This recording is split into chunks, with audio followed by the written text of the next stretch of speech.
Assalamualaikum warahmatullahi wabarakatuh. Innal hamdalillah nahmaduhu wa nasta'inuhu wa nastaghfiruh wa na'udzu billahi min shururi anfusina wa min sayyiati a'malina. Man yahdihillahu fala mudilla lahu wa man yudlil fala hadiya lahu. Asyhadu an la ilaha illallah wahdahu la syarika lahu wa asyhadu anna Muhammadan 'abduhu wa rasuluh. Ya ayyuhalladzina amanu taqullaha haqqa tuqatih wa la tamutunna illa wa antum muslimun. يا أيها الناس اتقوا ربكم الذي خلقكم من نفس واحدة وخلق منها زوجها وبث منهما رجالا كثيرا ونساء واتقوا الله الذي تساءلون به والأرحام إن الله كان عليكم رقيبا يا أيها الذين آمنوا اتقوا الله وقولوا قولا سديدا يصلح لكم أعمالكم ويغفر لكم ذنوبكم ومن يطع الله ورسوله فقد فاز فوزا عظيما أما بعد فإن خير الحديث كتاب الله وخير الهدى هدى محمد صلى الله عليه وسلم وشر الأمور محدثاتها فإن كل محدثات بدعة وكل بدعة ضلالة وكل ضلالة في النار. إخواني في الله أعزني وأعزكم الله جميعا. Alhamdulillah kita dipertemukan oleh Allah Rabbuna Jalla Dzikruhu di tempat yang mulia dalam rangka untuk mempelajari Alkitab dan Sunnah yang sahihah yang bersumber dari Nabi kita Muhammad sallallahu alaihi wasallam. Maka dari itu hendaknya kita memperingatkan pada diri pribadi dan kawan-kawan sekalian untuk senantiasa kita mengikhlaskan duduk kita, datang kita, tenaga kita yang ada di sini hanya untuk Allah Subhanahu wa taala. Karena keberkahan ilmu itu apabila kita mengikhlaskan semua amal ibadah kita hanya untuk Allah, bukan untuk yang lain, bukan untuk mendapatkan pujian, bukan untuk mendapatkan penghargaan, tidak. Karena semua itu apabila kita lakukan maka nggak ada faedahnya, nggak akan manfaat untuk kita semua. Kecuali kalau kita serahkan semuanya untuk Allah Subhanahu wa taala. Dalam waktu yang singkat ini, kira-kira 1 jam, maka kita akan melanjutkan tentang akidah kita. Ana rujukannya adalah kitab Al-Mufid fi Muhimmatit Tauhid. Ini kitab yang sangat ringkas, Al-Mufid fi Muhimmatit Tauhid. Jadi ini perihal terpenting dari bagian-bagian tauhid. Waktu itu sempat disampaikan bahwasanya tauhid itu adalah bagian dari akidah. Tauhid itu bagian dari akidah. Jadi akidah itu di dalamnya ada pembahasan-pembahasan yang lain, tapi yang terpenting dari situ adalah atau tauhid. Nah, tersisa bagi kita sedikit kemarin sebelum masuk kepada urgensi daripada akidah. Yaitu kemarin kita sempat membahas tentang nama-nama dari akidah. Salah satunya adalah di situ kemarin disampaikan tentang ahlu sunnah wal jamaah. Disebut dengan ahlu sunnah wal jamaah. Terus membahas tentang ahlu sunnah wal jamaah. Kemudian selain nama ahlu sunnah wal jamaah, istilah yang lain adalah as-salaf. Sedikit membahas tentang salaf, karena ini sebenarnya sudah banyak dibahas oleh asatidah. Ini secara ringkas saja.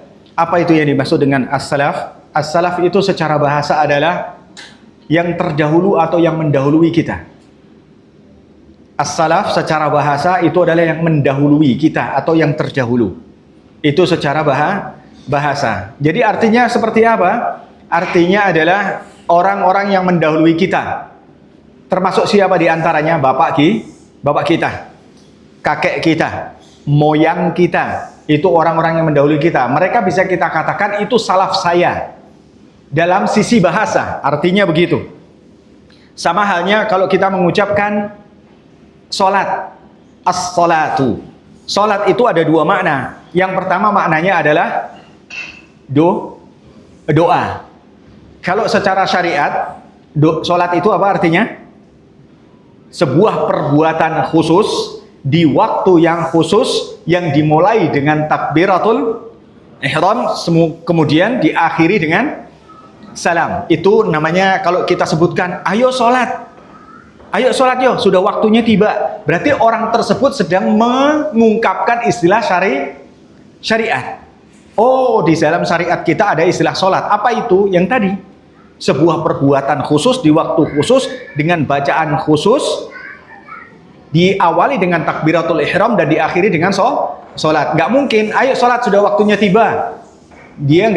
Maksudnya dia bukan mau mengatakan ayo berdoa. Kan gitu. Paham ya?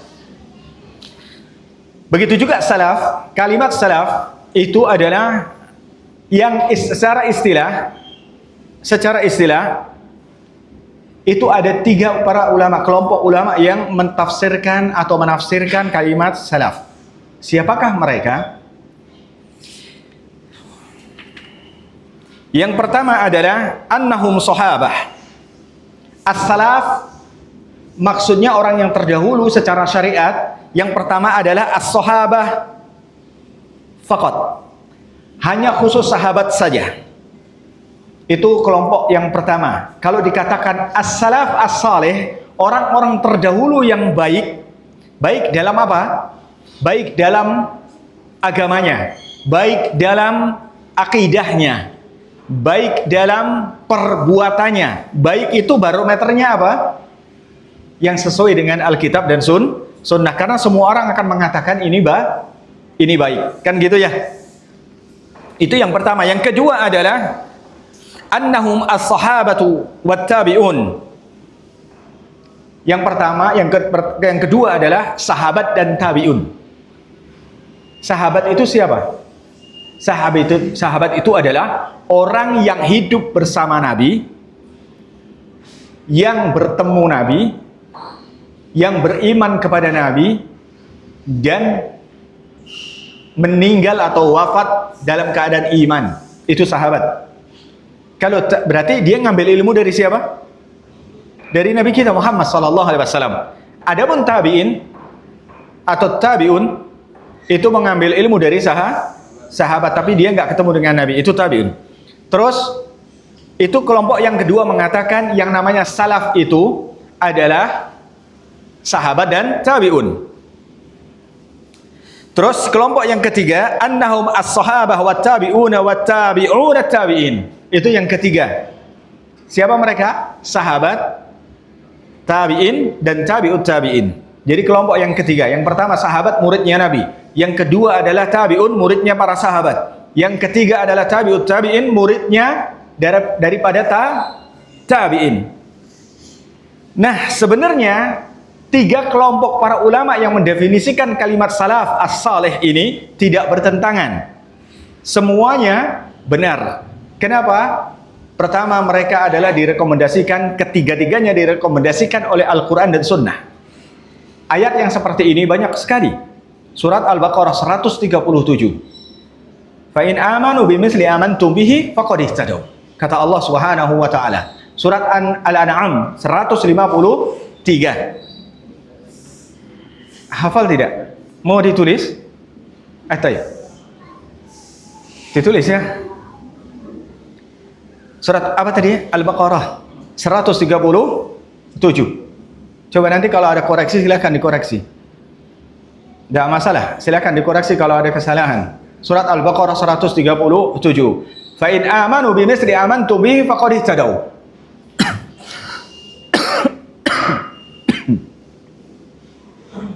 Jika orang-orang musyrik itu mau beriman sebagaimana berimannya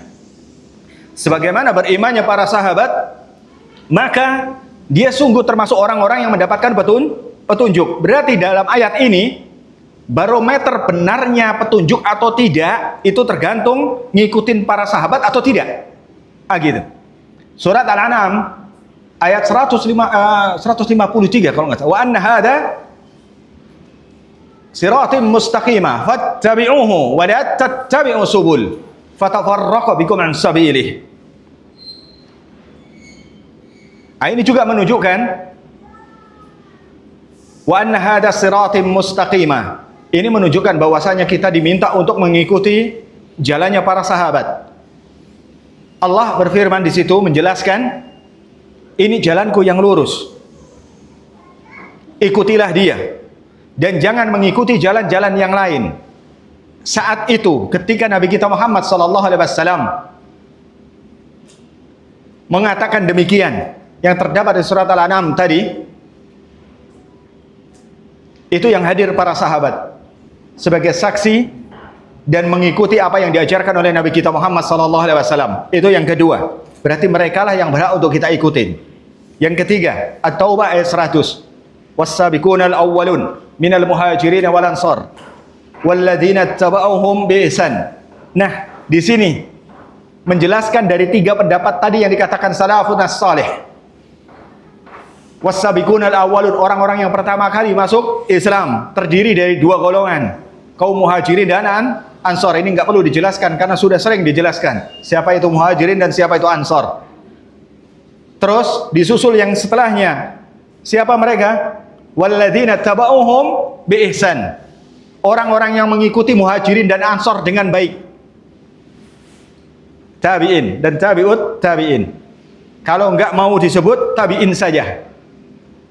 Terus tabi'ut tabi'in yang di mana? Kok enggak ada penjelasannya, Ustaz? Ada. Khairun nasi qarni, tsumma alladziina yalunahum, tsumma alladziina yalunahum. Sebaik-baiknya zaman itu zamanku, kata Nabi, yaitu bersama para sahabat. Hafal ya? Hafal? Antum hafal? Ana husnudzon, insyaallah hafal. Karena kalau ditanya diam ada beberapa kemungkinan. Malu, tawadu. Iya. Itu udah pernah Anda sampaikan seperti itu. Insyaallah ini ma'ruf, hadisnya sudah sangat terkenal. Ada beberapa lafaz di situ. Baik khairun nasi qarni atau khairukum. Dan yang selain sebagainya dari lafaz-lafaz yang seperti itu, dan itu serupa lafaznya, tapi nggak sama. Qarni tsummal ladzina yalunahum. Kemudian masanya tabi'in. Tsummal ladzina yalunahum, kemudian masanya tabi'ut tabi'in. Ini pujian dari Allah dan Rasulnya tentang salafuna as-salih. Itu adalah keharusan kita mengikuti mereka. Keharusan kita mengikuti mereka. Mereka juga disebut dengan ahlus sunnah wal jamaah. Sebenarnya istilah ahlus sunnah wal jamaah ini sudah muncul di zamannya Abdullah bin Abbas radhiyallahu taala anhu wa ardah.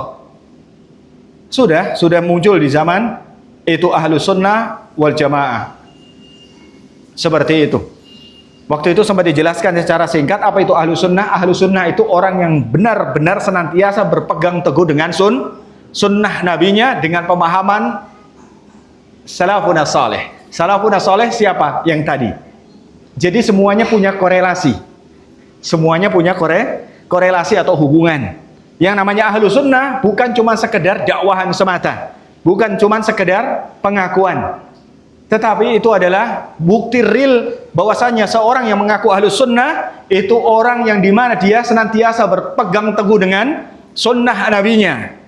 Yang paham betul dengan sunnah nabinya dari sisi perkataan, perbuatan, ataupun keyakinan sesuai dengan amalan, perkataan dan perbuatan salafun as-salih.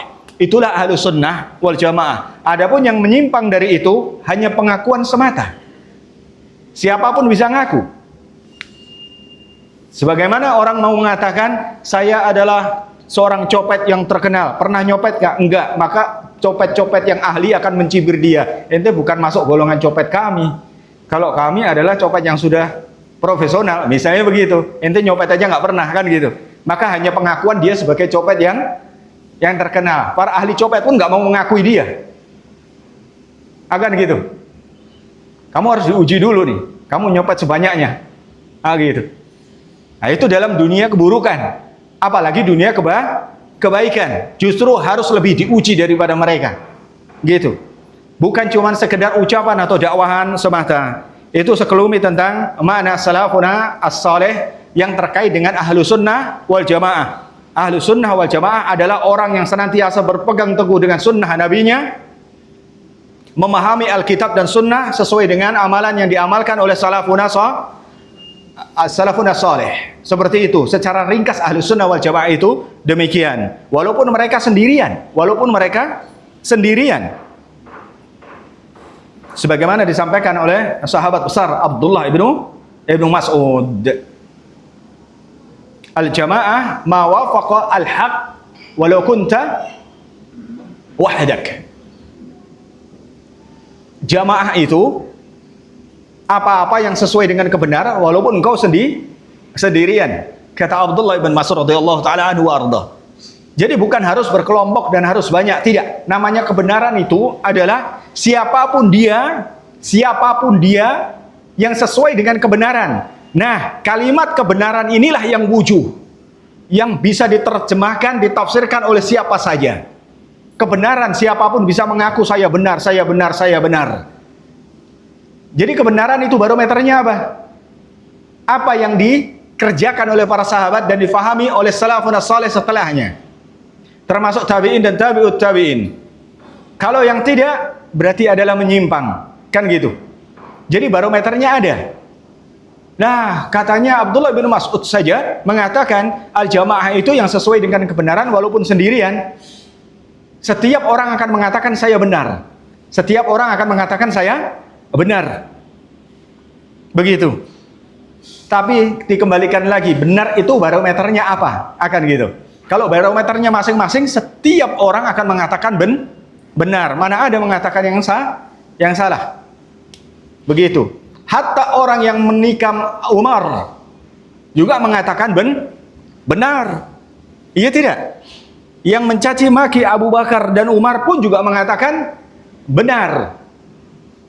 Nah, ini wujuh dari berbagai macam sisi kalimat benar ini. Maka harus dikembalikan ke tempatnya. Bagaimana caranya? Kita lihat definisi kebenaran itu apa, akan gitu. Barulah kita tahu mana orang yang mengatakan benar, dia dalam posisi yang benar. Benar dalam posisi yang salah, benar dalam posisi yang benar-benar benar. Bukan cuma pengakuan. Seperti itu. Faham kira-kira ya? Taib, itu semua korelasi sebenarnya dan itu panjang sekali. Kita masuk ke pembahasan yang tema hari ini, yakni urgensi akidah. Waktu itu sempat kita singgung, apa itu akidah Islam? Apa itu akidah Islam? Akidah Islam itu adalah sebuah keyakinan yang sangat kuat. Keyakinan yang sangat kuat yang tidak tercampur keraguan padanya. Keyakinan yang sangat kuat tidak tercampur keraguan padanya.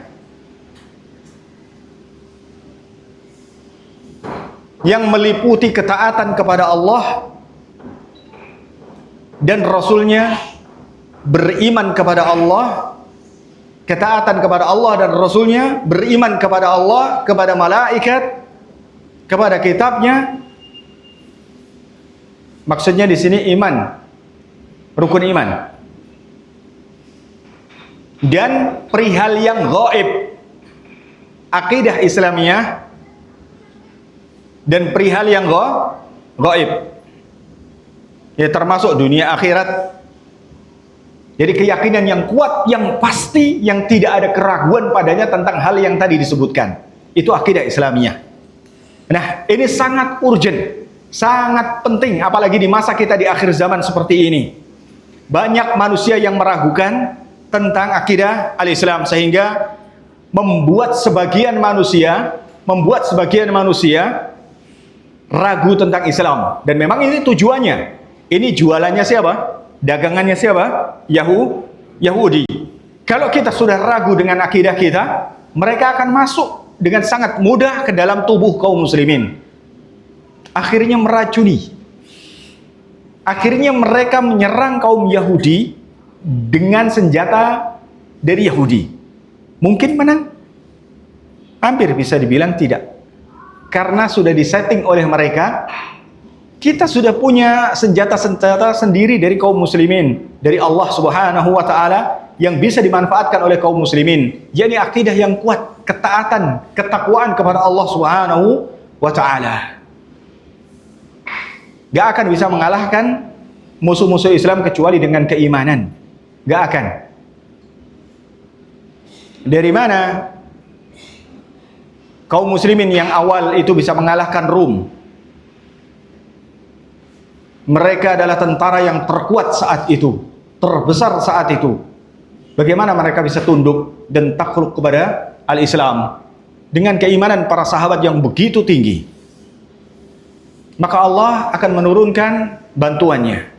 Itu tercantum banyak di tempat di ayat-ayat Allah Subhanahu wa taala. Maka ini urgensi kalau mau menang dari musuh-musuh Allah, pakai akidah yang benar.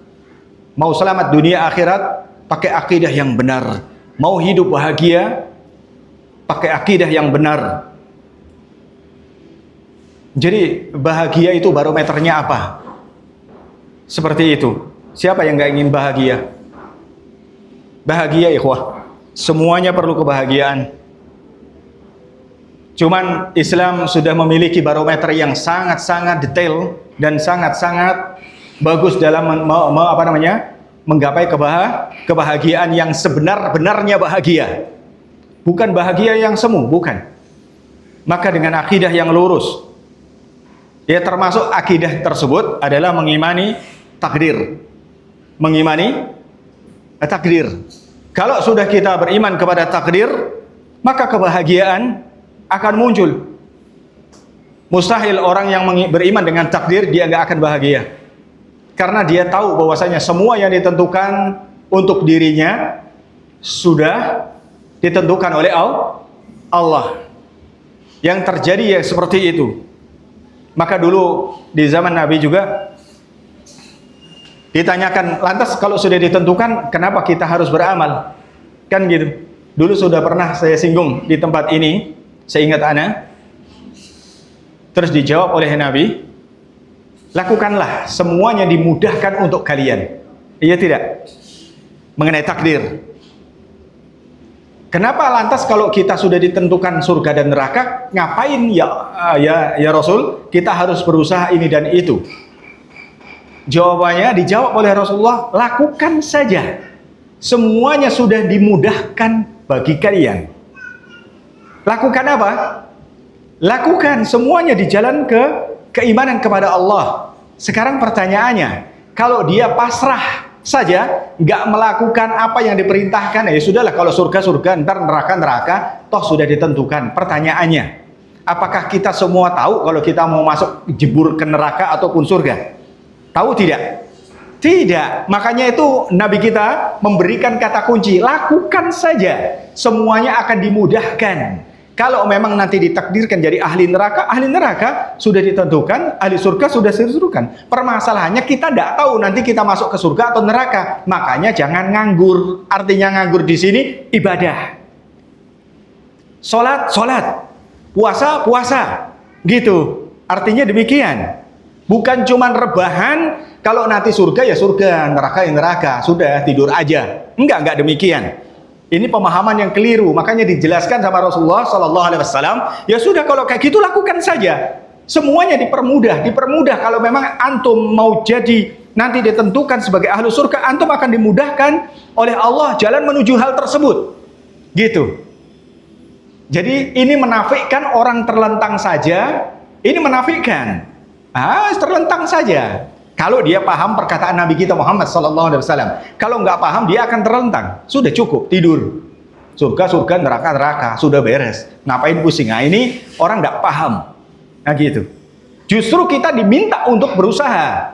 Karena kita nggak tahu di akhirnya. Nah, inilah pentingnya akidah. Salah satu pembahasannya tentang takdir. Gimana nggak penting? Coba. Ini akan mempengaruhi kehidupan kita. Nah, ini makanya ini sekelumit tentang akidah. Sekelumit, baru sedikit tentang akidah. Belum semuanya. Nah, gitu. Nanti sedikit insyaallah taala kita akan bahas di sini. Kira-kira sampai jam berapa? Sampai jam.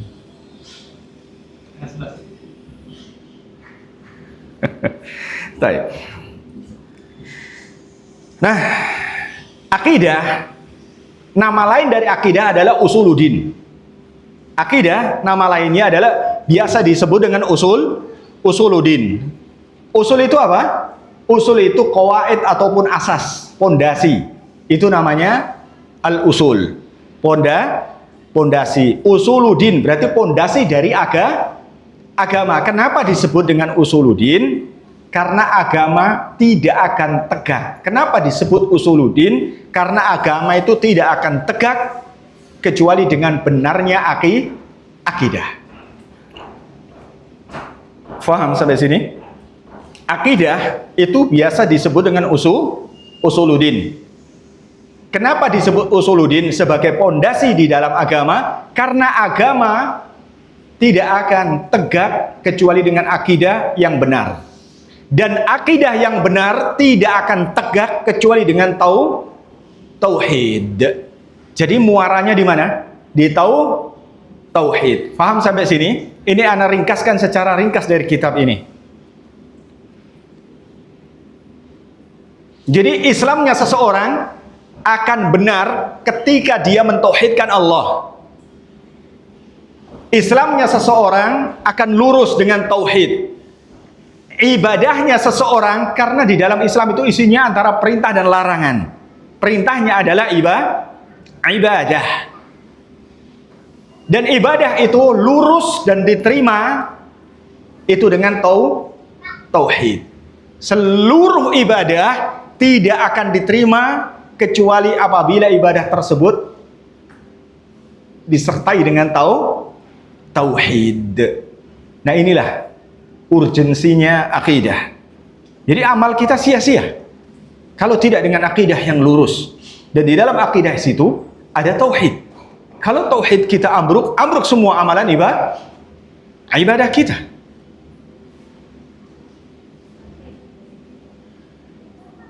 Walain asyrakta la yahbatanna amaluk.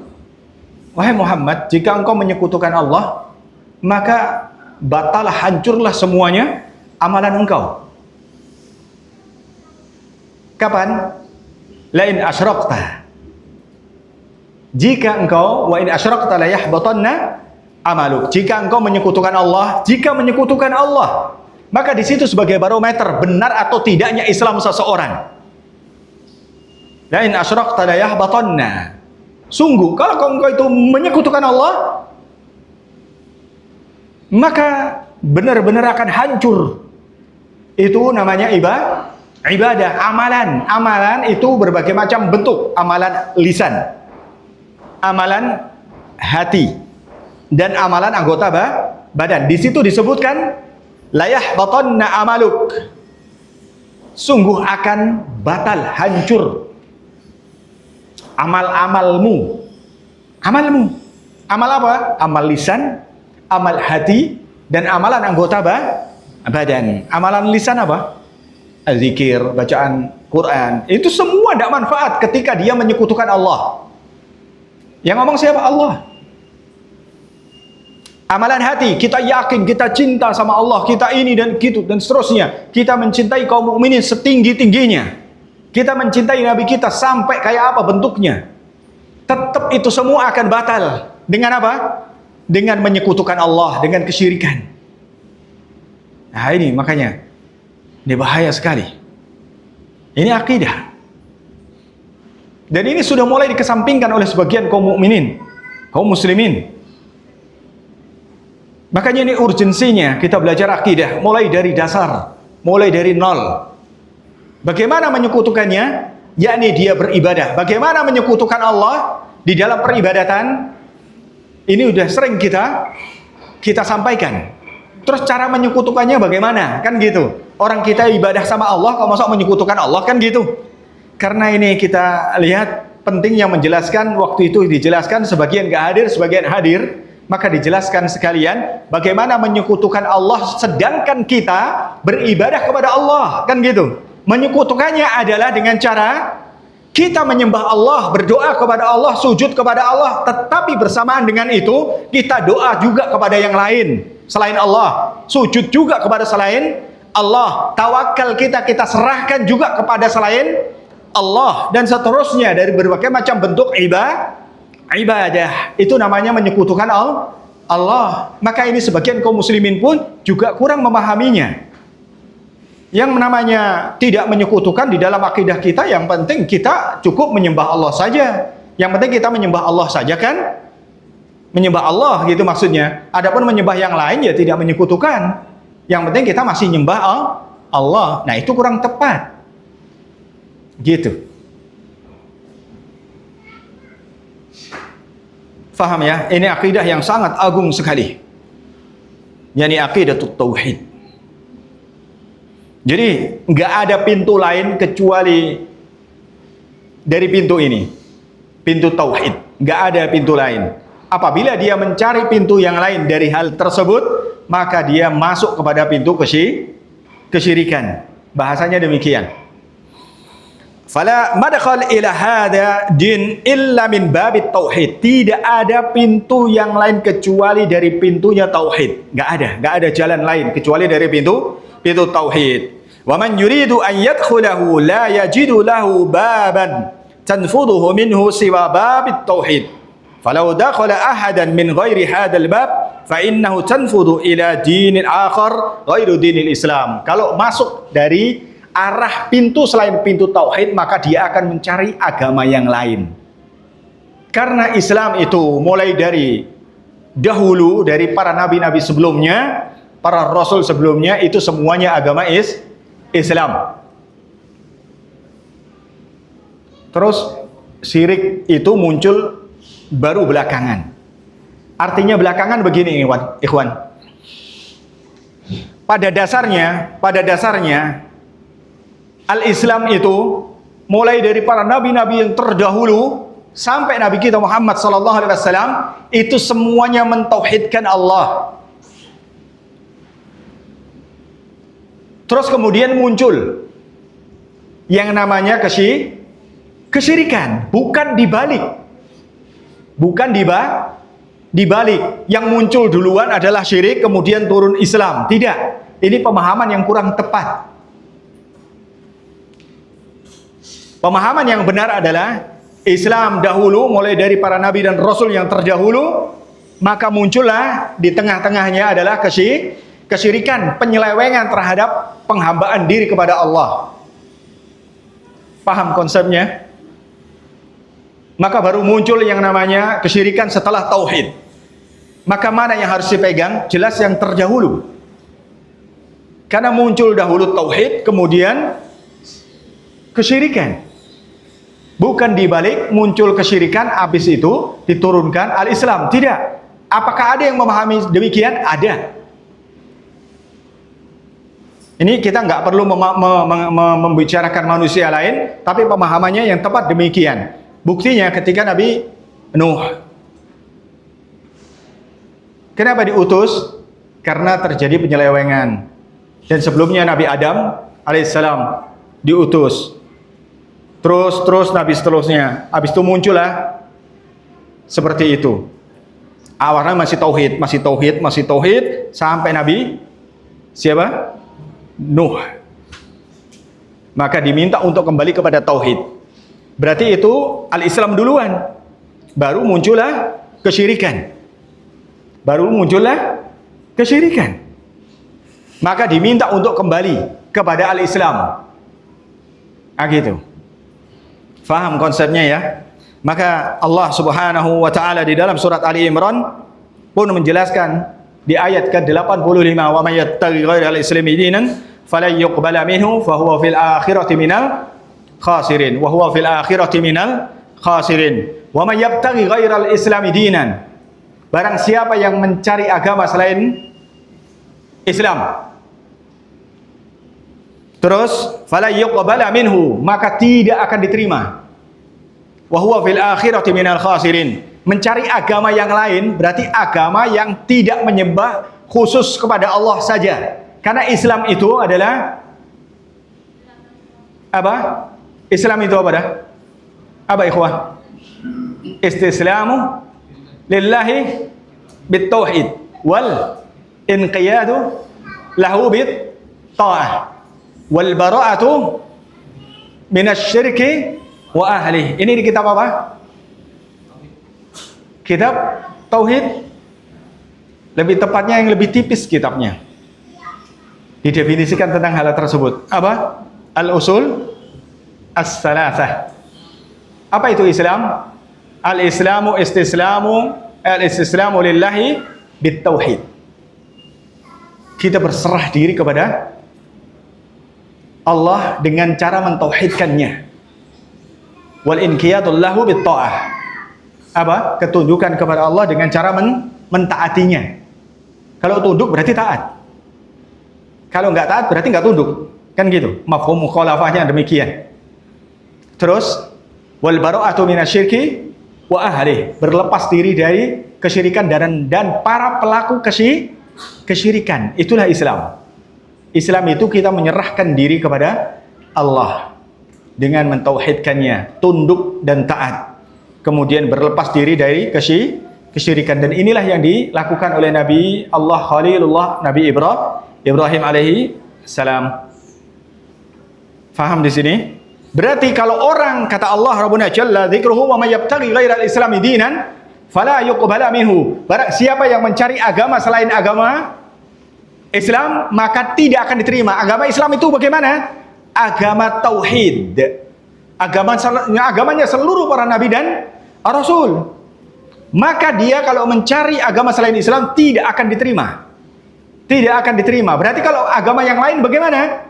Yaitu agama yang dia menduakan Allah. Intinya demikian.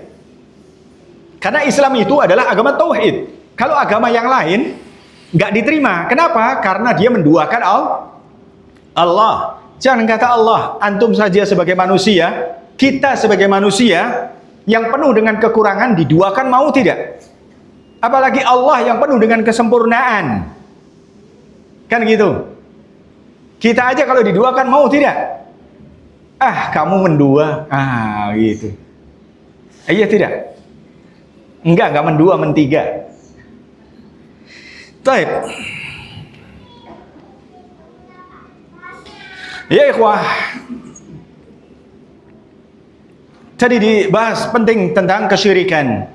Kenapa saking pentingnya di dalam akidah Islam itu, yang terpenting dari itu adalah kesyirikan perlu dibahas.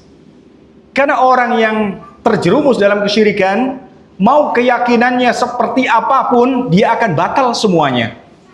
Dia cintanya kepada siapapun sampai setinggi apapun tetap akan batal. Kalau dia melakukan kesyirikan kepada Allah Subhanahu wa taala. Di surat Al-Maidah ayat 72. Di surat Al-Maidah ayat 72. Allah Subhanahu wa taala berfirman, "Innahu may yusyrik billahi faqad harramallahu alaihi al-jannah wa ma'wahun nar. Wa ma lidzalimina min ansar." Lihat, ini ayat yang sangat tegas sekali menjelaskan tentang apa? Surat An-Nisa ayat Al-Maidah ayat 72. Al-Maidah ayat 72 ini menjelaskan, "Wa may yusyrik billah", barang siapa yang dia menyekutukan Allah. Menyekutukan Allah caranya seperti apa yang tadi? Faqad harramallahu alaihi al-jannah. Sungguh diharamkan oleh Allah bagi orang yang menyekutukan Allah, itu diharamkan untuk masuk surga. Sampai seperti itu. Ikhwah, di sini disebutkan di akhirat nanti nggak ada tempat kecuali 2 tempat. Nggak ada tempat ketiga, rest area. Yang ada cuman rumah sama tempat kerja. Kalau di dunia masih ada rest area. Kerjanya di Jakarta, rumahnya di Bogor, masih istirahat dulu di rest area, masih bisa, enak, supaya nggak ngantuk Ustadz. Iya, toib. Kalau di akhirat nggak ada tempat ketiga, rest areanya nggak ada, hanya 2 tempat. Kalau nggak surga, ya neraka, selesai. Makanya Allah di sini langsung menyebutkan 2 tempat. Kalau nggak di sini ya di sini. Wa may yusyrik billahi faqad harramallahu alaihi al-jannah, tempat yang pertama.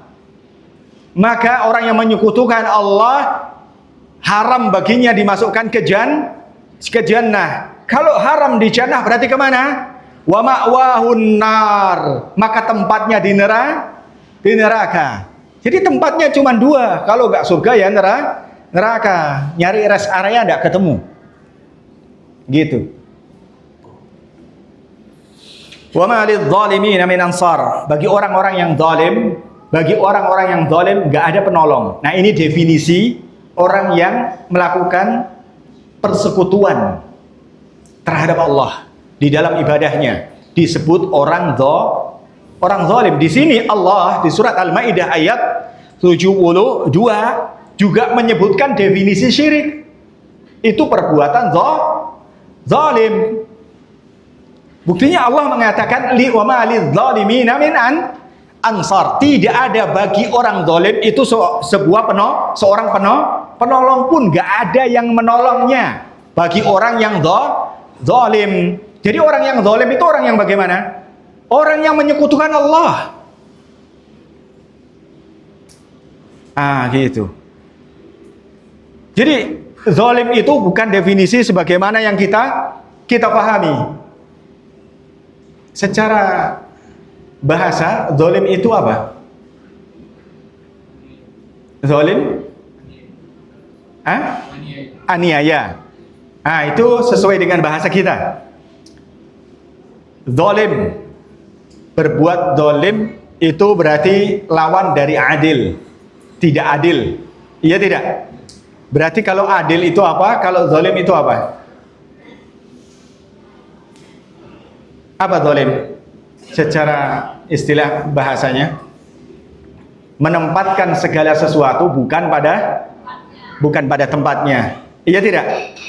Karena kita diciptakan oleh Allah, itu secara seperti itu, tidak menempatkan pada tempatnya. Dan Allah banyak mendefinisikan zalim itu sebagai kesyirikan. Terus mana tempatnya? Kan gitu ya?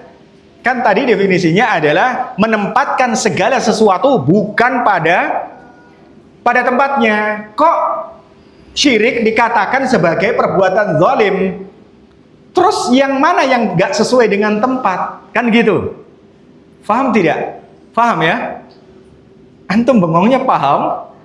Atau tawadu? Ana bingung.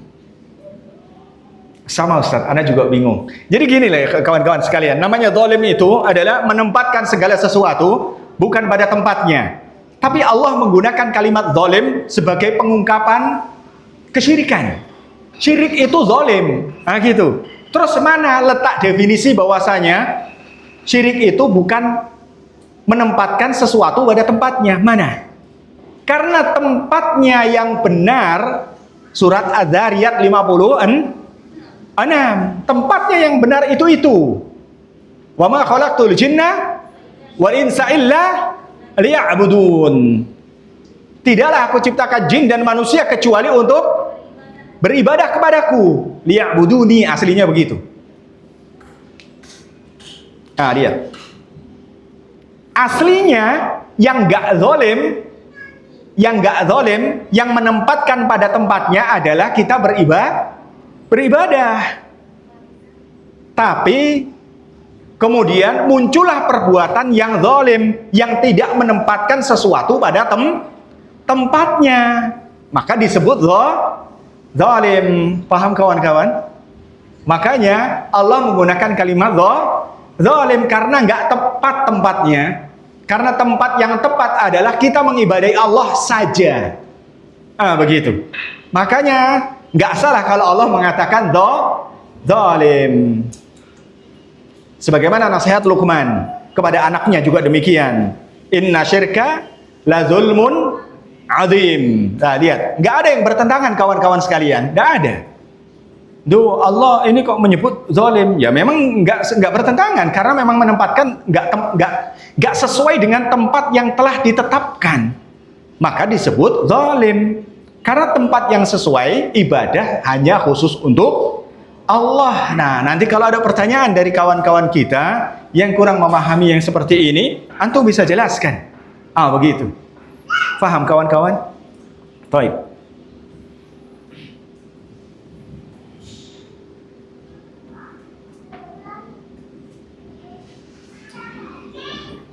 Terus sumber pengambilan dalil dari akidah.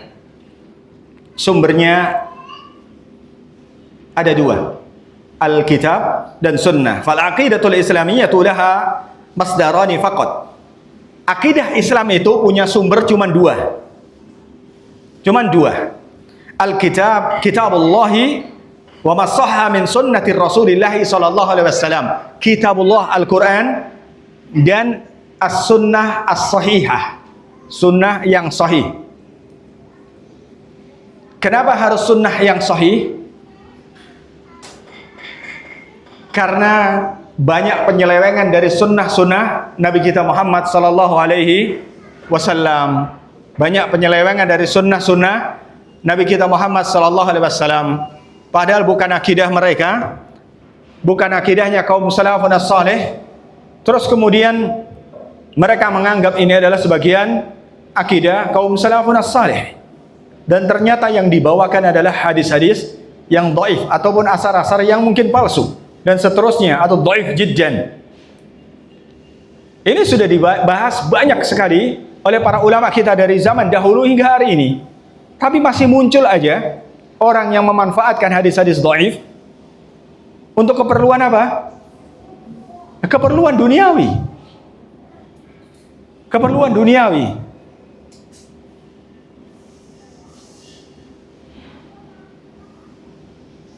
Ini dapat ancaman dari Nabi kita Muhammad sallallahu alaihi wasallam.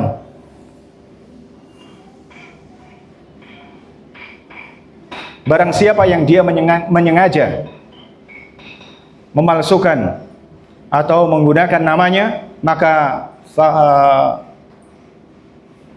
persiapkan tempat duduknya di neraka. Ini dapat ancaman yang menggunakan segala macam bentuk penyalahgunaan nama kita, nama Nabi kita Muhammad sallallahu alaihi wasallam. Man kadzaba alayya muta'ammidan falyatabawwa maq'adahu minan nar. Barang siapa yang dia berdusta kepadaku, alayya maksudnya menggunakan namanya Nabi, falyatabawwa maq'adahu minan nar, maka persiapkan tempat duduknya di neraka. Bagaimana mendustakan? Ya ini sunnah Nabi, ini sabda Nabi, ini sahih, padahal itu tidak sahih. Dan zaman ini banyak sekali berlabelkan ustadz dan seterusnya, berlabelkan kiai dan seterusnya. Maka kita beragama bukan dengan label, kita beragama dengan Alkitab dan Sunnah. Semuanya bisa mengatakan benar. Nah itu tadi. Maka bagaimana caranya? Kita kembalikan apa yang mereka katakan, apa yang mereka perbuat, apa yang mereka yakini, kita kembalikan kepada kaum yang terbaik. Pernah nggak mereka ucapkan? Kaum yang terbaik mengucapkan seperti orang-orang ini mengucapkan. Pernah nggak diamalkan? Pernah nggak dan seterusnya. Nah itu namanya al-manhaj. Bagaimana cara kita beragama? Faham ya? Nah ini dia. Makanya selalu ditempelkan sunnah yang sahih. Nanti kalau nggak ada gitu, semuanya akan berbicara semaunya semata. Kalau nggak ada sunnah yang sahih, semuanya akan berbicara semaunya saja. Sebagaimana disampaikan oleh Abdullah ibn Mubarak, al-isnadu minad din, walaula isnadu laqala man syaa ma syaa. Sanad itu bagian dari agama. Sanad itu bagian dari agama. Kalau tanpa sanad, maka orang itu siapapun akan berbicara semau dia. Tanpa sanad, orang itu akan berbicara semau dia. Dan terbukti di zaman ini banyak sekali yang labelnya segala macam label, ya seperti itu, berbicara semaunya. Maka kalau kita menemukan yang seperti ini dan belum jelas kebenarannya, maka jangan disampaikan. Nah ini bedanya orang-orang yang sudah belajar sama belum. Tidak asal ngomong. Kita banyak diam di zaman fitnah seperti ini, kita banyak diam. Tidaklah kita berbicara kecuali dengan apa yang kita benar-benar yakini pasti itu datangnya dari Alkitab dan Sunnah. Semua walhal, orang semua ikut bicara, baik itu di bidangnya atau bukan. Kafa bil mar'i kadiban yuhaddisu bima, gimana lafaznya? Bima sami'a. Kafa bil mar'i kadiban yuhaddisu bi kulli ma sami'. Ah gitu. Nabi kita mengajarkan demikian. Apa maknanya? Orang itu cukup dikatakan sebagai pendusta. Sudah cukup dikatakan sebagai pendusta apabila bagaimana? Apabila dia menyampaikan segala sesuatu yang dia dengar. Asal dengar begini dia sampaikan. Benar atau salah nggak tahu. Pokoknya ya seperti ini kita sampaikan. Nah ini Ini ciri-ciri orang yang nggak belajar. Kalau orang belajar beda, menahan diri dulu sampai dia meyakini bahwasanya ini benar datangnya dari Nabi, ini benar datangnya dari Allah, baru dia sampaikan kepada manusia. Sekarang itu banyak celotehan, terlebih di medsos, semaunya, bidangnya juga bukan, ngerti pun juga bukan. Walhal bahasa Arab pun tidak bisa ikut berbicara. Ini musibah. Akhirnya apa? Muncul tabrakan di sana sini. Makanya di sini dijelaskan yang namanya sumber akidah itu ada dua, Alkitab dan Sunnah yang sahih. Kenapa harus embel-embel yang sahih? Ya seperti tadi. Sahih dilihat dari mananya? Salah satunya dari sanadnya. Sanad itu apa? Silsilah, sambung jalannya, jalan-jalan yang ditempuh oleh para perawi dari fulan bin fulan, dari fulan bin fulan. Gampangannya begini kawan-kawan sekalian, sanad itu anak kita datang kepada kita, kemudian anak kita menyampaikan berita, Pak, Ibu besok libur.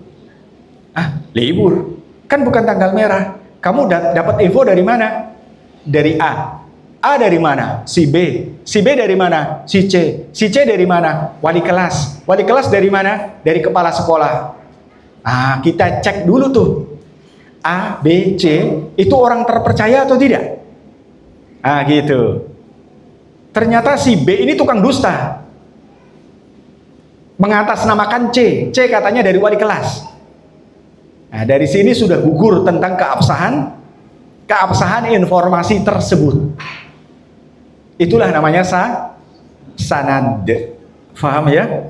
Sekilas tentang ilmu hadis. Ayo, nggak apa-apa. Kita nyicil dikit. Barangkali nanti di sini dibuka kajian ilmu hadis. Intinya sanad itu demikian.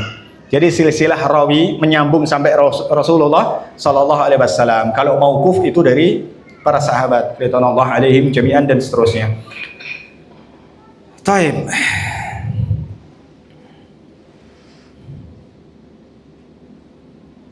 Nah, itu Alkitab dan Sunnah. Ini ada keharusan kita untuk berpegang yang seperti ini. Berpegang dengan Alkitab dan Sunnah. Bagi ahlu sunnah wal jamaah, ini senjata yang utama untuk mempertahankan akidah kita. Tanpa ini kita akan lemah.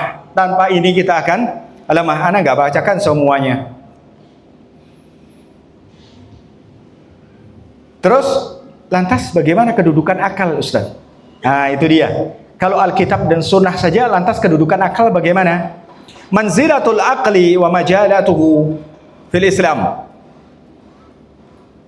Manzilatul aqli wa mazalatihi fil Islam. Kedudukan akal di dalam al-Islam. Itu apa kedudukannya? Allah Subhanahu wa ta'ala imtanna 'alal insani bi ni'matil aql alladhi mayyazahu bihi an sa'iril hayawanat. Nah, ini dia fungsinya akal. Allah memberikan kita akal. Semuanya diberikan nafsu, ya tidak? Hawa nafsu diberikan, baik manusia ataupun hewan. Tapi Allah membedakan manusia dengan hewan dengan apa? Dengan akal. Ah, gitu.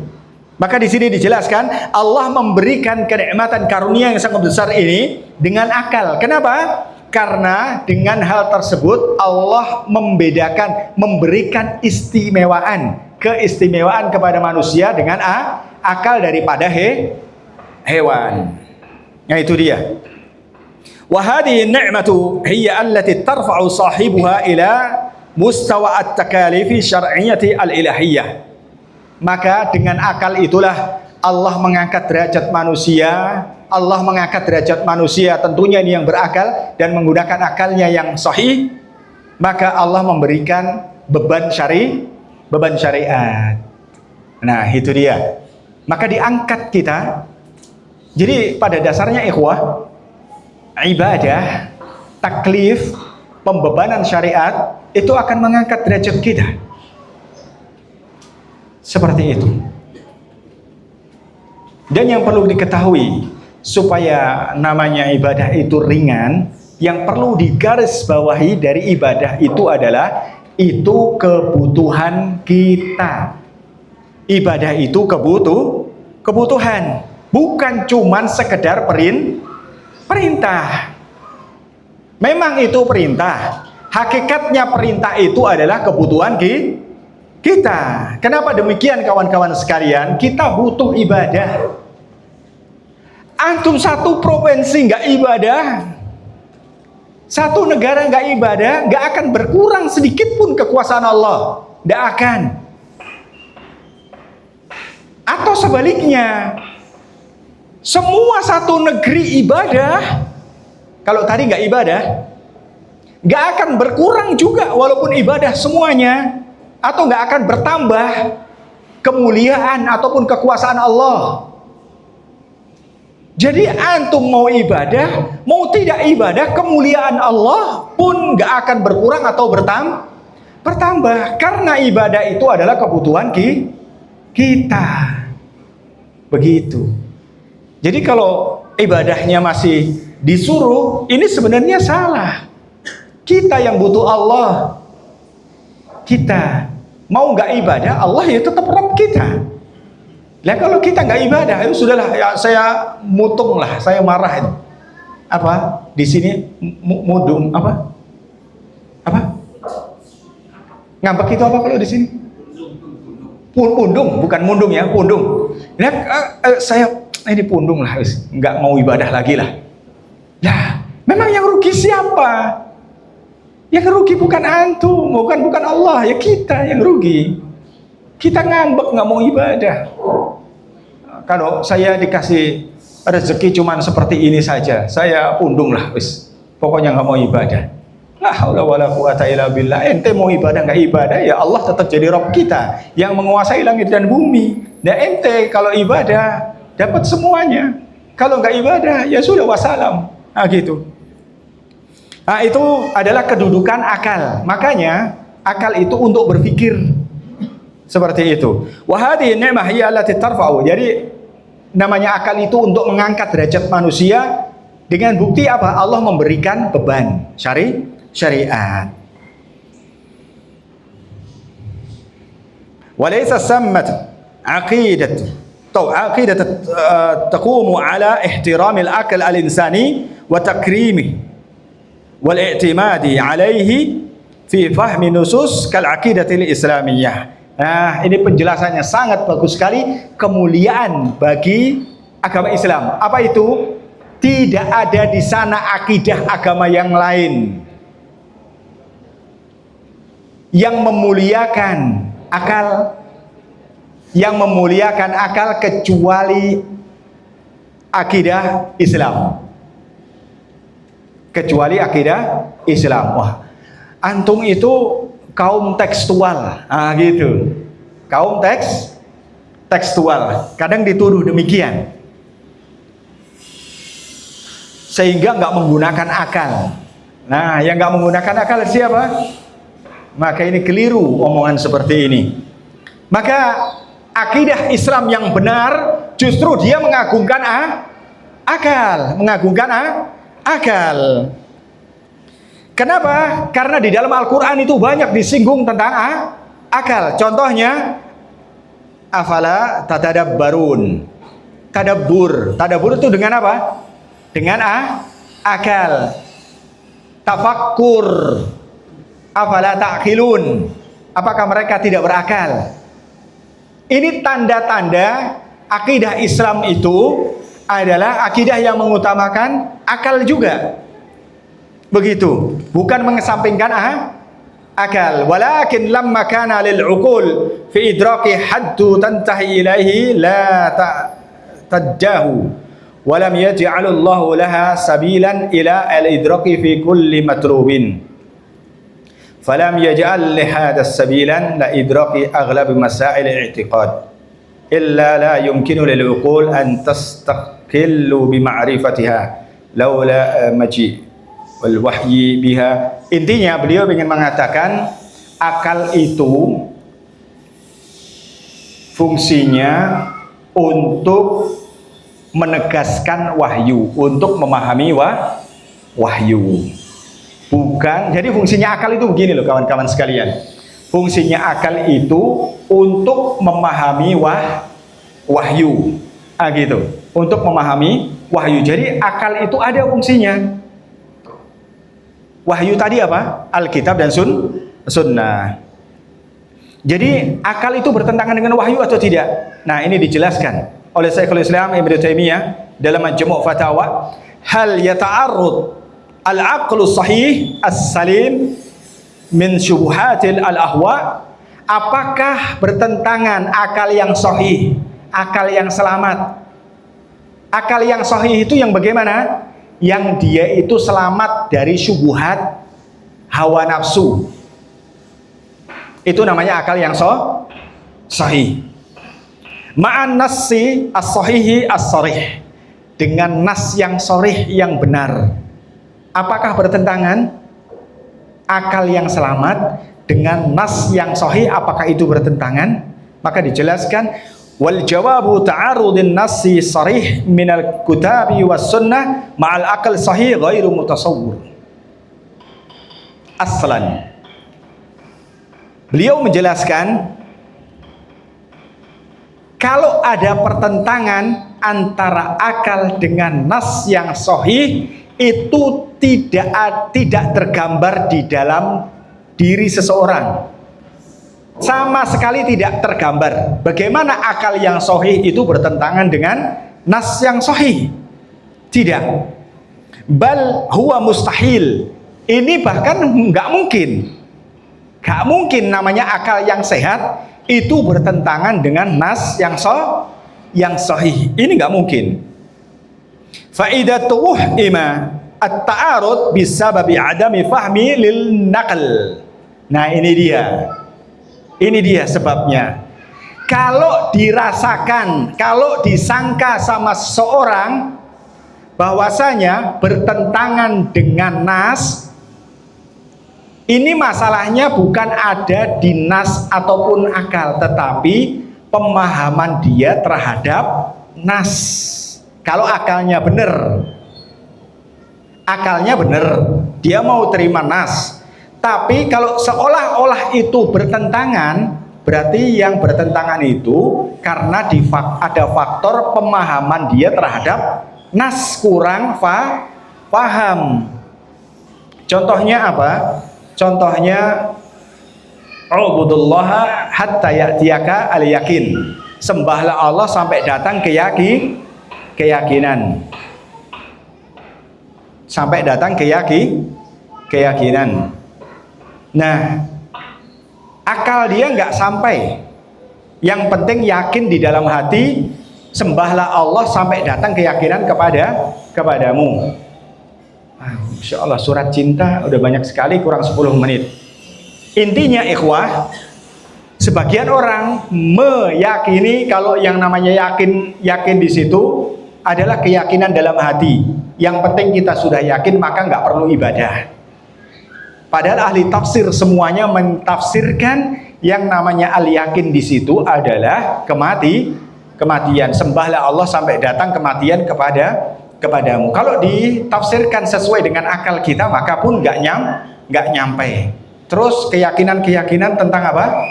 Apa namanya? Akal-akal kita terbentur dengan hal-hal yang gaib.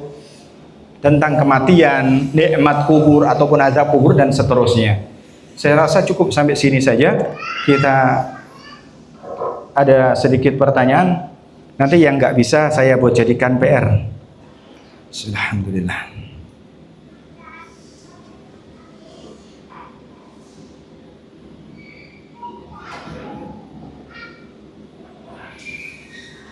Alhamdulillah, tinggal sedikit lagi. Bismillahirrahmanirrahim. Jika kita membuat surat permohonan keringanan biaya kepada yayasan sekolah anak kita, apakah termasuk meminta-minta atau mengemis? Kalau ada beberapa golongan orang yang kita dibolehkan untuk meminta mengemis, itu yang pertama. Kalau mau dijawab secara singkat, ini bukan mengemis. Ini bukan mengemis. Karena ada kesempatan, diberikan kesempatan oleh yayasan tersebut bagi yang nggak mampu silahkan maju dan memberikan surat ini dan itu. Karena diberikan peluang. Karena kemampuan sesuai dengan lebih dari kadar yang ditentukan oleh yayasan tersebut. Intinya ini bukan mengemis. Kalau mengemis itu biasanya untuk untuk kenikmatan-kenikmatan yang di luar kebutuhan. Itu tidak boleh. Karena memang ada beberapa orang yang dibolehkan untuk meminta. Termasuk yang orang menanggung hutang orang lain. Itu boleh. Gitu. Ini bukan mengemis. Karena dia tahu saya nggak mampu. Dan kondisi saya misalnya gaji saya 2 juta. Terus di situ per bulannya sekian. Kalau dibagi sama anak-anak saya nggak bisa, alhamdulillah dibuka kesempatan di yayasan tersebut untuk memberikan keringanan bagi orang yang mungkin gajinya sekian dan sekian. Gitu. Bukan mengemis.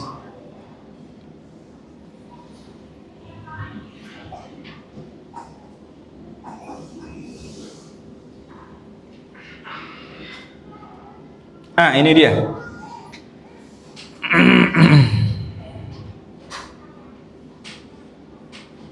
Assalamualaikum Pak Ustadz, teman saya lagi hamil. Dia tetap keluar rumah. Dia tiap keluar rumah selalu membawa bawang putih dan peniti. Katanya agar bayinya tidak diganggu jin. Apakah itu melenceng dari akidah? Masya Allah, barakallahu fikum. Ini pertanyaan semangat sekali tentang akidah al-Islam. Ikhwan fillah, ana sering sampaikan di beberapa majelis yang biasa ana datang di situ, ana sampaikan, kalau peniti itu ditakutin jin, apa hujahnya? Yang masuk akal. Apa hujahnya? Kalau peniti itu ditakutin jin, maka tempat yang tidak ada jin itu mana? Yang paling takutin jin. Tempat di situ. Kalau asumsinya demikian, yang bawa peniti maka ditakutin jin. Berarti dia takut sama penitinya, iya tidak? Asumsinya demikian, berarti ada sebuah tempat yang tempat tersebut tidak akan didatangi jin karena jin takut ke tempat tersebut. Tempat apakah itu? Apa?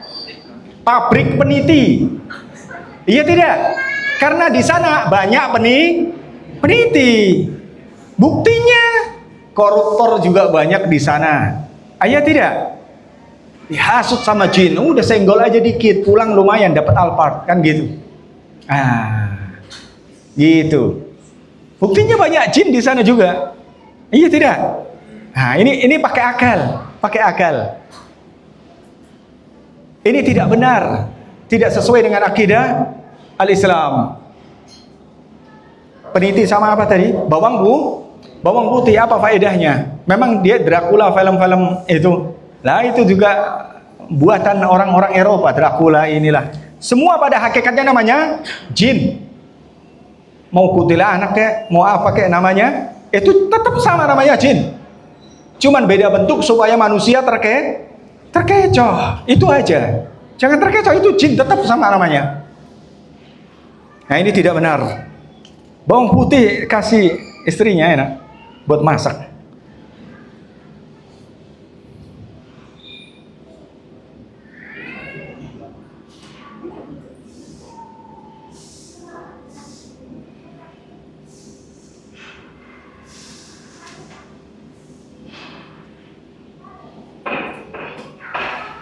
Assalamualaikum Ustaz, semoga Allah Ta'ala memberkahi umur Ustaz dan keluarga serta para jamaah di sini, amin Allahumma amin. Wa antum kadzalik. Izin bertanya Ustaz, agar menguatkan akidah bagaimana secara kita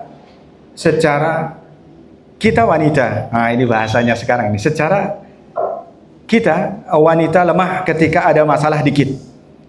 Jadi intinya beliau ingin mengadukan wanita itu lemah. Kalau ada masalah dikit suka tumbang, begitu. Kita sedih berlarut. Syukron Ustadz. Jadi bagaimana caranya supaya kita kuat? Intinya begitu. Karena kita itu suka lemah. Bagaimana? Pertama kita doa sama Allah. Kita bersihkan diri dulu, kemudian kita berdoa sama Allah. Karena tanpa taufiknya Allah kita tidak ada apa-apanya. Itu yang pertama. Secara doa kita harus diperkuat, bersihkan diri, kemudian kita berdoa, minta sama Allah Subhanahu wa Ta'ala. Dalilnya mana? Ada 3 pemuda terkurung di dalam goa. Pertama, dia mengamalkan amalan soleh, membersihkan dirinya. Kemudian dia terkurung. Setelah terkurung, apa yang terjadi? Mereka berdoa. Itu dia. Setelah itu baca Al-Quran.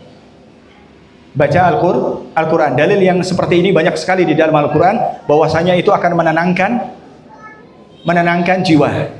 Banyak sekali. 3 menit lagi. Terus yang ketiga, cari teman yang bisa menasihat kita, yang bisa mengingatkan kita kepada akhirat. Yang keempat, pahamilah bahwasanya semuanya sudah ditentukan oleh Allah. Kita mau senang, kita mau sedih, sengsara kita, bahagia kita sudah ditentukan sama Allah. Jangan sampai menghujat Allah. Jangan sampai menghujat takdir. Karena itu semuanya dari Allah Subhanahu wa ta'ala. Mau susah senang, kita tetap dari Allah Subhanahu wa ta'ala. Itu dia, teman-teman yang bisa mengingatkan kita kepada akhirat. Memang semuanya lemah, kita juga lemah, kecuali kita minta tolong sama Allah Subhanahu wa ta'ala.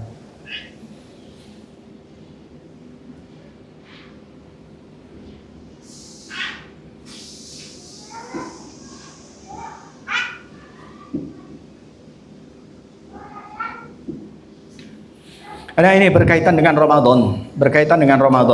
Bismillah, izin bertanya Ustaz, bagi seorang yang sedang menghafal ayat-ayat Al-Quran atau untuk menjadi hafiz gitu maksudnya, di bulan Ramadan lebih baik menghafalnya atau baca Al-Qurannya? Maksudnya lebih baik kita meneruskan hafalan atau baca, gitu.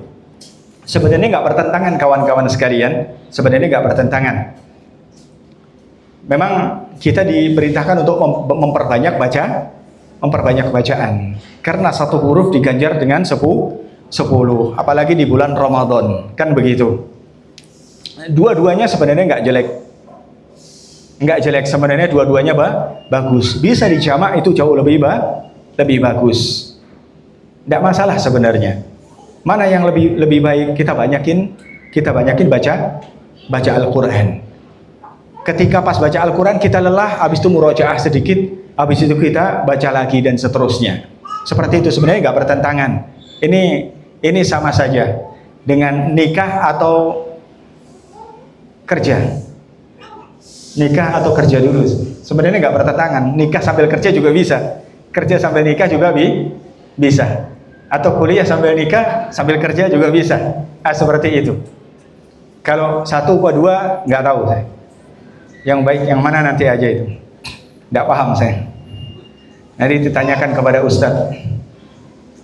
Ya, cukup karena waktunya pas sampai 10:30 sesuai dengan perjanjian. Ini masih ada beberapa, insya Allah nanti buat di kemudian hari saja.